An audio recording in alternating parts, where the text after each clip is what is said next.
माई म्हणला ଆଜି ହଉଛି କୁମାର ପୂର୍ଣ୍ଣିମା। ସକାଳେ ଉଠିକି ମୁଁ ଟିକେ ଫୁଲ ତୋଳିବାକୁ ଯାଇଥିଲି। ତାପରେ ମୁଁ ଗାଧେଇକି ଅଞ୍ଜଳି ଟେକିବା ପାଇଁ ଜହ୍ନକୁ ଅଞ୍ଜଳି ଟେକି ଦେଇଛି। ସନ୍ଧ୍ୟାବେଳେ ମୋ ମାମା ମୋ ପାଇଁ ଟିକେ ପିଠା ବନେଇ ଦେଇଥିଲା। ମୋ ମାମା ମୋ ପାଇଁ ଜହ୍ନ ବନେଇ ଦେଇଥିଲା। ଘର ଧରିକି ରେଡି ପୂଜା କରିବା ପାଇଁ ଆମ ସାଙ୍ଗରେ ମୋର ପୂଜା କରୁଛୁ।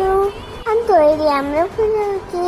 ତାପରେ ଆମେ ଠାକୁରଙ୍କୁ ଟିକେ ଜଳେଇ ଦେଇଥିଲୁ। ଠାକୁରଙ୍କୁ ଚଉରାକୁ ନମ କରିଦେଲୁ।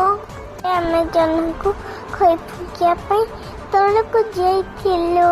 ଆମେ ଜହ୍ନକୁ ନମ କରିକି ଖଇ ଫୁଙ୍କିକି ଘରକୁ ପଳେଇ ଆସିଲୁ।